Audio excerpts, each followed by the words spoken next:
నేను మీ శ్రీలత. ముందుగా headlines. Gudlavalleru engineering కాలేజీలో ఆందోళన విరమణ. మంత్రి రవీంద్ర హామీతో ఆందోళన విరమించిన విద్యార్థినులు. హోంమంత్రి వంగలపూడి అనిత ఇంటి వద్ద సామూహిక వరలక్ష్మి వ్రతం పూజలు.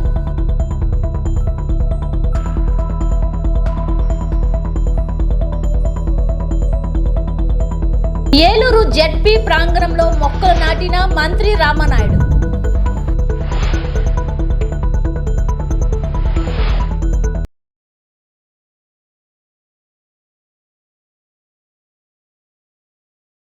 అనకాపల్లి నక్కపల్లి మండలం సారిపల్లిపాలెం హోంమంత్రి స్వగృహం వద్ద సామూహిక వరలక్ష్మి వ్రతం పూజలు.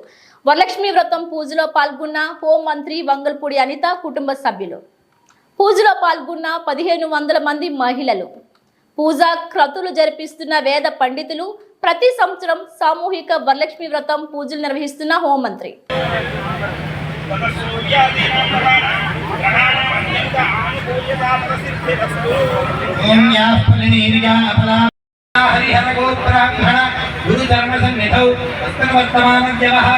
क्रोधिनाम संवत्सरे दक्षिणागिने वर्षऋतौ श्रावण मासे कृष्णपक्षे द्वादश्यां शुभतिथौ वासरः ईशान्य प्रदेशे गंगा गोदावरयोर्मध्यप्रदेशे सागर तीरे दंडकारण्ये श्री वराह लक्ष्मी नृसिंहस्वामी देवता क्षेत्र समीपे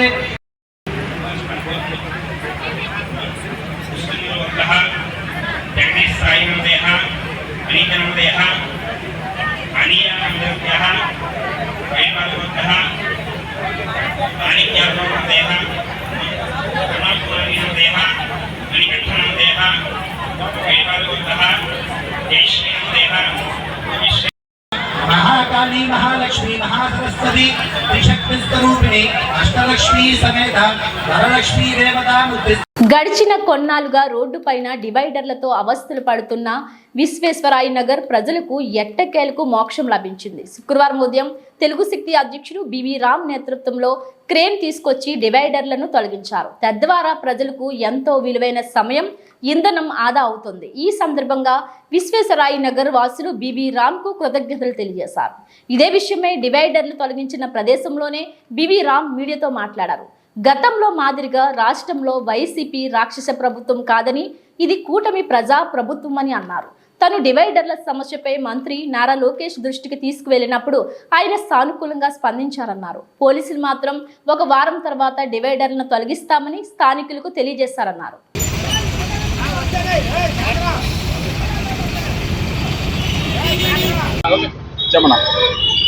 విశ్వేశ్వర నగర్ ప్రజల్ని గత 2 నెలలుగా ఇబ్బంది పెడుతున్నారు.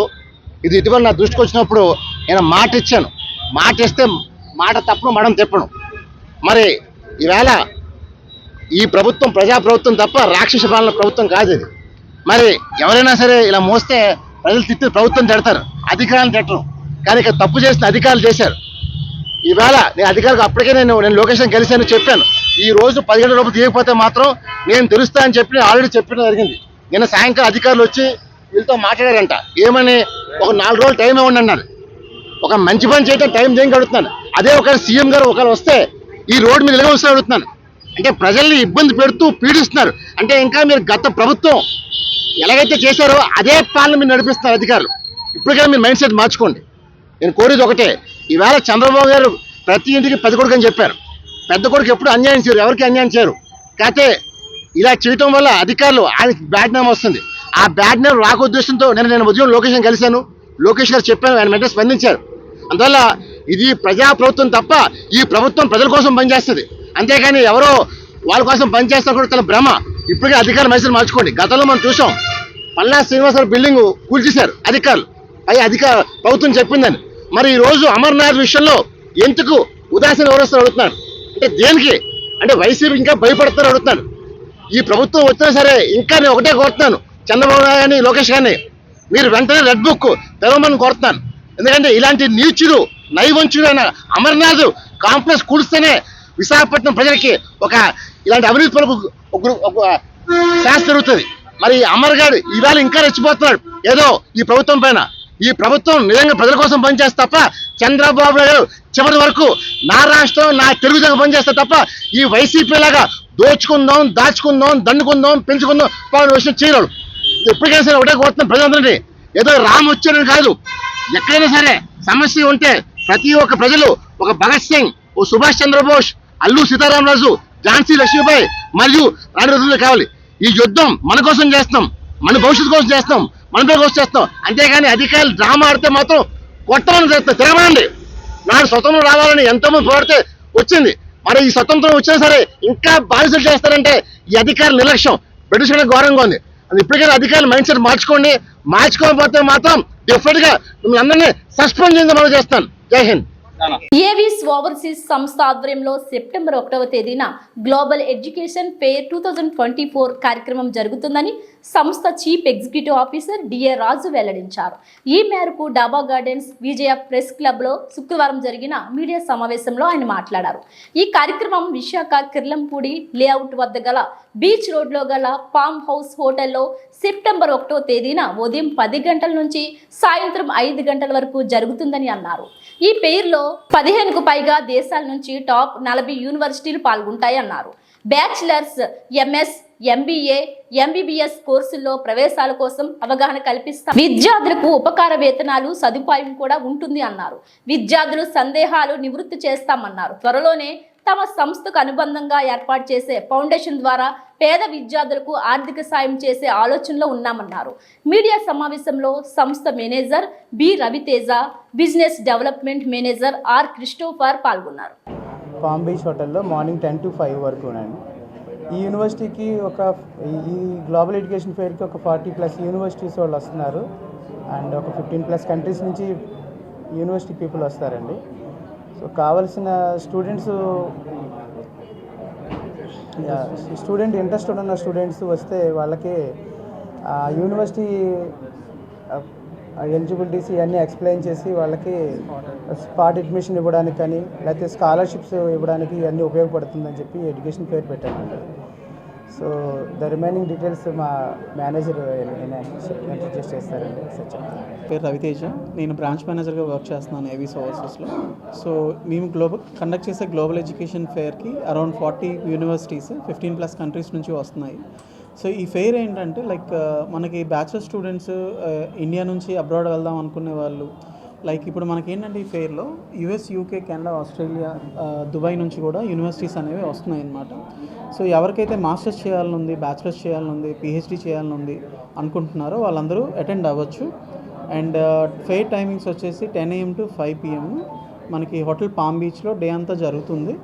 అండ్ అందరికీ వెన్యూ కూడా నియరెస్ట్గా ఉంటుందనేసి మేము అక్కడ కండక్ట్ చేస్తున్నాం అనమాట. అండ్ మీరు చూస్తే కనుక ఇక్కడ మనకి ఈవెంట్కి సంబంధించిన పోస్టర్ని మీరు క్లియర్గా చూడొచ్చు. ఈవెన్ మా ఫోన్ నెంబర్స్ అన్నీ ఉన్నాయి. మీరు అప్రోచ్ అవ్వాలనుకుంటే మా నెంబర్స్కి అప్రోచ్ అవ్వచ్చు. అండ్ ఈ ఫెయిర్ వల్ల చాలామంది స్టూడెంట్స్కి స్పాట్ అడ్మిషన్స్ కానీ స్కాలర్షిప్స్ కానీ అవన్నీ వచ్చే ఛాన్సెస్ ఎక్కువ ఉన్నాయన్నమాట. విశాఖపట్నం 1 టౌన్ కురుపా మార్కెట్ ప్రాంతంలో 148 సంవత్సరాల చరిత్ర గల కన్యకా పరమేశ్వరి దేవాలయంలో శ్రావణ మాస ఉత్సవాల సందర్భంగా 4వ శుక్రవారం నాడు అమ్మవారు సువర్ణ వస్త్రాలంకరణలో భక్తులకు దర్శనమిచ్చారు.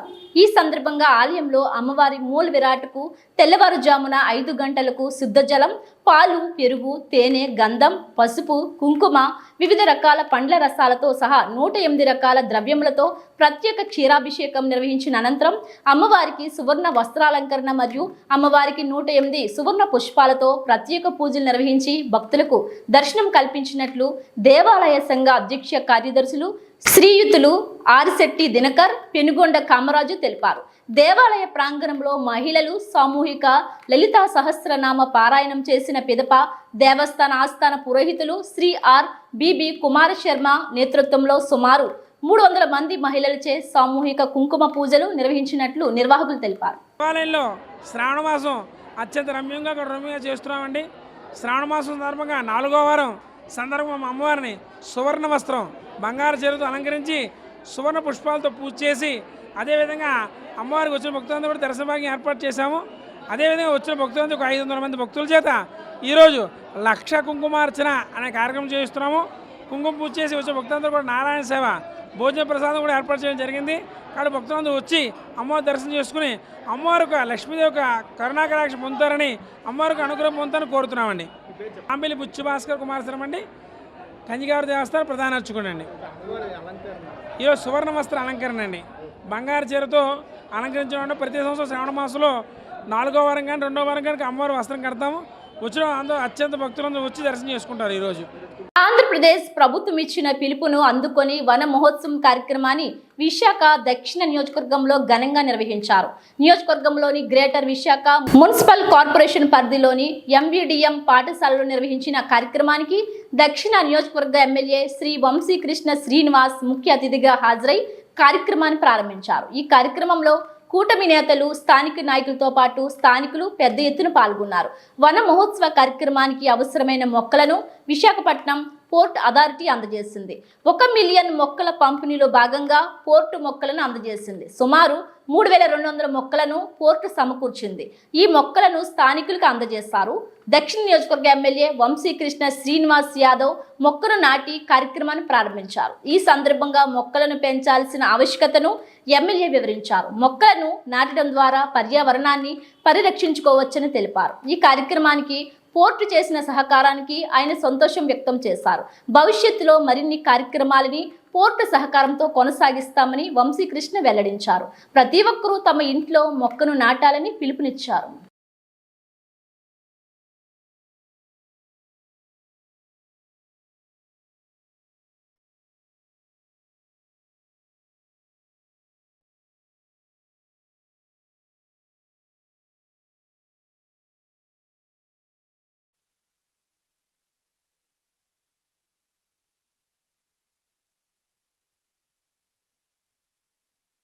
నమస్కారం.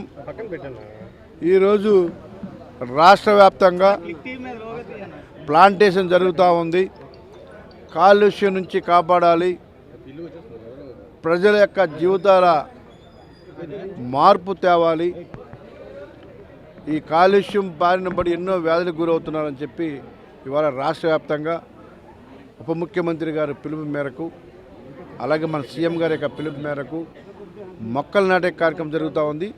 అందులో భాగంగా ఈరోజు ఎంఈడిఎం స్కూల్లో 5000 మొక్కల్ని ఈ దక్షిణ నియోజకవర్గానికి సంబంధించి పంపిణీ కార్యక్రమం జరుగుతూ ఉంది. ఇక్కడ ఇవాళ పోర్ట్ అథారిటీస్ కూడా రావడం జరిగింది. వాళ్ళు సహకరించారు. ఈ మొక్కలని కూడా వాళ్ళు సప్లై చేశారు. వాళ్ళకి ప్రత్యేకమైన ధన్యవాదాలు. ఈ ప్రాంతంలో కాలుష్యం బారి నుంచి రక్షించాలనే ఉద్దేశంతో వాళ్ళు సాయం చేసినందుకు వాళ్ళకి పోర్ట్ చైర్మన్ గారికి, డిప్యూటీ చైర్మన్ గారికి, మా టీఎం గారికి, శ్రీ గారికి అందరికీ కూడా మనస్ఫూర్తిగా ధన్యవాదాలు.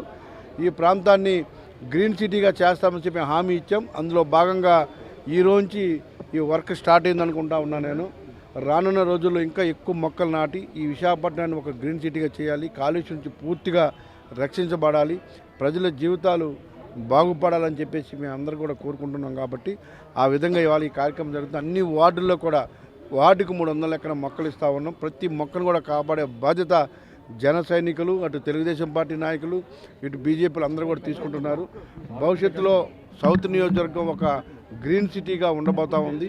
ఈ ప్రాంతం అంతగా రోడ్లతో పాటు, అలాగే మొక్కలను నాటడంతో పాటు, అలాగే డ్రైనేజీ వ్యవస్థను కూడా పూర్తిగా రూపురేఖలు మారుస్తామని చెప్పి తెలియజేయడం జరిగింది. అందులో భాగంగా ఇవాళ ఈ సిఎస్ఆర్ ఫండ్స్ ద్వారా కానీ, ఏదో మా జిఎంసీ ఫండ్స్ ద్వారా కానీ పూర్తిగా రూపురేఖలు మారుస్తాం. ఈ మొక్కలు నాటే కార్యక్రమం రాష్ట్ర వ్యాప్తంగా జరుగుతుంది. ముఖ్యంగా అన్ని వార్డుల్లో జరుగుతూ ఉంది. ఇవాళ రేపు వెళ్ళి 3 రోజులు కూడా ఉప ముఖ్యమంత్రి గారి యొక్క బర్త్డే సందర్భంగా ఈ విశాఖపట్నం అంతా కూడా కలకల్లాడే విధంగా జన సైనికులు, అన్ని పార్టీ నాయకులు అందరూ కూడా, ఎన్డీఏ కూటమి అందరూ కూడా పాల్గొని ఈ కార్యక్రమాన్ని విజయవంతం చేయాలి. ప్రతి మొక్క చాలా ఇంపార్టెంట్ కాబట్టి తీసుకున్న ప్రతి ఒక్కరు కూడా ఆ మొక్కల్ని కాపాడుతున్న బాధ్యత కూడా తీసుకోవాలని చెప్పేసి నేను మనస్ఫూర్తిగా కోరుకుంటున్నా. ఇవాళ ఈ కాలుష్యం బారి నుంచి అందరం కాలుష్యం అంటున్నాం, కానీ వాటిని పాటించే విధంగా ప్రజలు కూడా తీసుకున్న ప్రతి మొక్కను కూడా దాన్ని పెంచి దాన్ని పెద్ద చేయాలని చెప్పేసి తీసుకున్న ప్రతి ఒక్కరిని కూడా నేను మనస్ఫూర్తిగా రిక్వెస్ట్ చేస్తాను. అంబేద్కర్ కోనసీమ జిల్లా రామచంద్రపురం మండలం అన్నాయిపేట గ్రామంలో నూతనంగా ఏర్పాటు చేసిన వంగవీటి మోహన్ రంగ విగ్రహాన్ని ఆవిష్కరించిన వంగవీటి రాధ ఎమ్మెల్సీ తోట త్రిమూర్తుల అధ్యక్షతన జరిగిన ఆవిష్కరణ సభలో పాల్గొన్న రాష్ట్ర కార్మిక మంత్రి వాసంశెట్టి సుభాష్, రాజ్యసభ సభ్యుడు పిల్లి సుభాష్ చంద్రబోస్, అమలాపురం ఎంపీ గంటి హరీష్ మాధుర్లు. రాష్ట్ర కార్మిక శాఖ మంత్రి వాసంశెట్టి మాట్లాడుతూ, నా విజయంలో కీలక పాత్ర వహించిన రంగా అభిమానులకు కృతజ్ఞతలు. రంగా మరణం వీరమరణం. రంగా తన కుమారుడికి 100 కోట్లు ఇవ్వలేదు, కానీ కొన్ని వేల కోట్లు విలువ చేసే గౌరవాన్ని ఇచ్చారు. ఆ గౌరవాన్ని చిన్న మచ్చ లేకుండా నేడు రాధాకృష్ణ నిలబెట్టారు. రాధా స్నేహంకు చాలా విలువ ఇస్తారు. ఆ స్నేహం వల్లనే రోడ్లు బాగోలేనప్పటికీ విజయవాడ నుంచి రామచంద్రపురం తన ఎన్నికల ప్రచారానికి వచ్చారు. నిరంతరం రంగా విగ్రహ ఆవిష్కరణలు తెలుగు రాష్ట్రాల్లో జరుగుతున్నాయంటే ఆయన మరణం వీరమరణం. ఆయనను మర్చిపోయే క్షణం ఎప్పటికీ రాదు. రాష్ట్ర రాజకీయాల్లో రంగా ప్రభావం శాశ్వతం. గారిని ఆహ్వానించాల్సిందిగా సైన్స్ సుధా గారిని. ఎందుకంటే సుమారు 40 సంవత్సరాల క్రితం స్వర్గస్థులైనటువంటి వంగవీటి మోహన్ రంగా గారు. జై రంగా.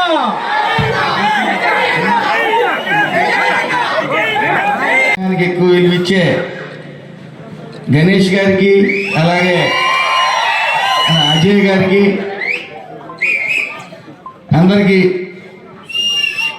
పేరు పేరున నా నమస్కారాలు. అలాగే నా విజయంలో కీలక పాత్ర వహించిన రంగా గారి అభిమానులందరికీ కూడా పేరు పేరున నా నమస్కారాలు. ఈరోజు నేను చాలా అదృష్టంగా ఫీల్ అవుతా ఉన్నాను. తొలిసారి రంగా గారి విగ్రహాన్ని ఆవిష్కరించడానికి ఇక్కడ నన్ను ఆహ్వానించిన ప్రతి ఒక్కరికి పేరు పేరున నమస్కారాలు. మరి మా తాతయ్య గారు అంటూ ఉంటారు, ఎలా బతికేమనేది కాదు, ఎలా చనిపోయాం. మన పాడి మోయడానికి ఎన్ని చేతులు ఎగబడ్డాయి అనేది ముఖ్యమే. మరి రంగా గారు ఆయన మరణం వీర మరణం. అలాంటి మరణాన్ని ఎవరు కోరుకోరు, ఏ రాజకీయ నాయకుడు కోరుకోడు. కేవలం ఆయన రాజకీయంలో ఉన్నది, అలాగే శాసనసభ్యులుగా ఉన్నది ఎన్ని సంవత్సరాలు మీకు ఎవరికైనా తెలుసా? కేవలం 3 సంవత్సరాలు. కేవలం 3 సంవత్సరాలు. మరి ఆయన వీరమరణం, పేదల కోసం పోరాడి ఆయన వీరమరణం చెందారు. అంబేద్కర్ కోనసీమ జిల్లా రామచంద్రపురం ఏరియా ఆసుపత్రిలో రాష్ట్ర కార్మిక శాఖ మంత్రి వాసంశెట్టి సుభాష్ ఆకస్మిక తనిఖీ. ప్రస్తుతం డెంగ్యూ, టైఫాయిడ్, మలేరియా, వైరల్ జ్వరాలతో ఎక్కువ మంది ఏరియా ఆసుపత్రిలో చేరుతున్నారు. ఈ నేపథ్యంలో రోగులకు అందుతున్న వైద్య సేవలను స్వయంగా తెలుసుకునేందుకు మంత్రి సుభాష్ ఏరియా ఆసుపత్రిని సందర్శించారు. రోగులకు అందుతున్న వైద్య సేవలను మంత్రి అడిగి తెలుసుకున్నారు. రోగులకు అందిస్తున్న అల్పాహారం, రోగులకు మరింత మెరుగైన సేవలు అందించాలని వైద్యులను, సిబ్బందిని మంత్రి సుభాష్ ఆదేశించారు.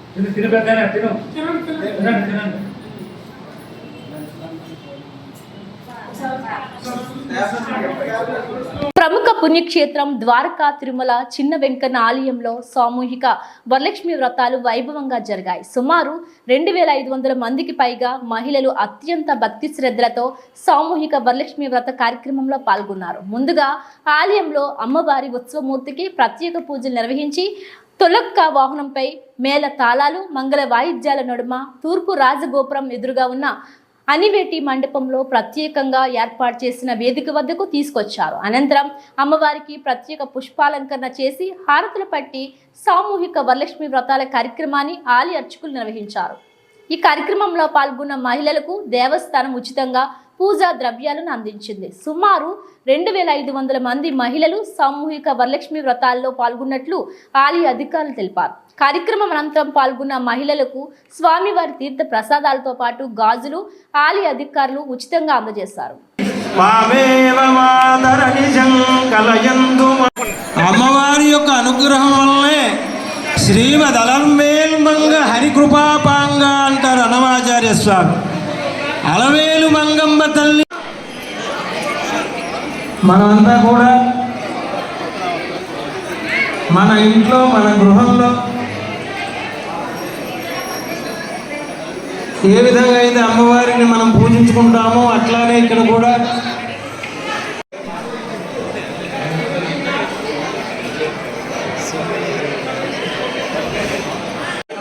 మహాగణాధిపతయే నమః అని అక్షతలు వేసి పూజ చేశారు కదా ఆ గణపతి మీద.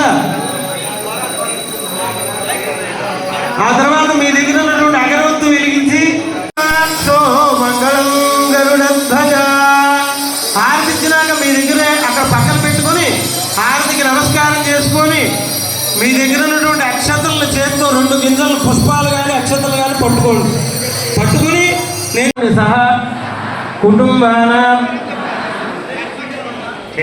అస్మాకం సహ కుటుంబాన క్షేమ స్థైర్య ధైర్య విజయ అభయ ఆయు ఆరోగ్య ఐశ్వర్య అభివృద్ధి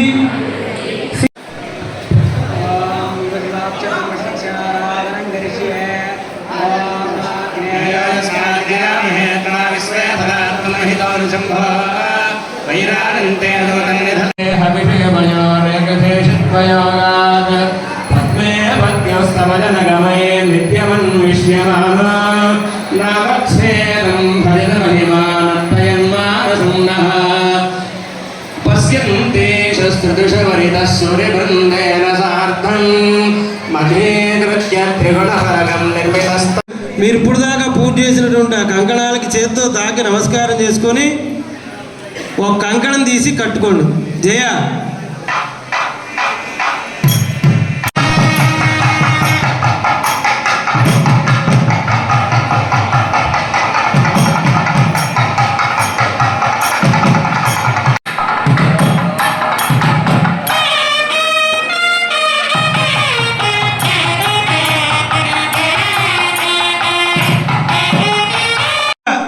అంటే మెరిసేటువంటి సూర్యుడు ఎంత కాంతితో ఉంటాడు. ఉమ్మడి పశ్చిమ గోదావరి జిల్లాలో పరిషత్ కార్యాలయం నందు ఈ రోజు ఏర్పాటు చేసిన జిల్లా పరిషత్ సర్వసభ్య సమావేశంలో తణుకు శాసన సభ్యులు ఆరిమిల్లి రాధాకృష్ణ పాల్గొన్నారు. ఈ సందర్భంగా స్వర్గీయ ఎన్టీఆర్ విగ్రహానికి పూలమాలలు వేసి నివాళులర్పించారు. అనంతరం పశ్చిమ గోదావరి జిల్లా అనగానే ముందుగా గుర్తొచ్చేది వ్యవసాయమని, పశ్చిమ గోదావరి జిల్లా వ్యవసాయ ఆధారితంగా అనేక మంది రైతులు వ్యవసాయం మీద ఆధారపడి జీవనం సాగించడం జరుగుతుందని అన్నారు.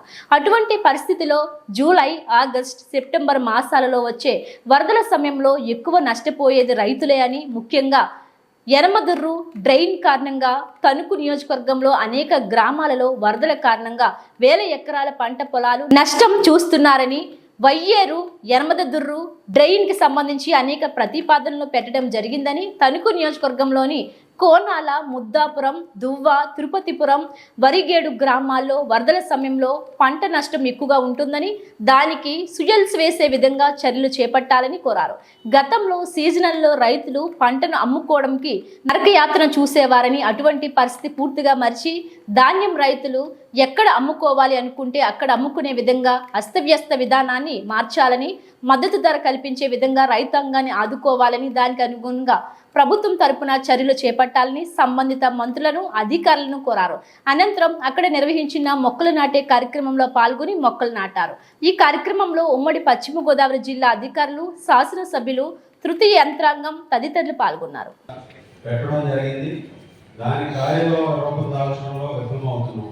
ఈరోజు ప్రభుత్వ పరంగా ప్రజా ప్రతినిధులుగా మేము ఇచ్చేటటువంటి ఈ ప్రతిపాదనలు ఏదైతే ఉన్నాయో వాటిని అధికారులు శ్రద్ధ తీసుకుని దాన్ని అమలు చేసే బాధ్యత కూడా తీసుకోవాలని సందర్భంగా కోరుచున్నాను.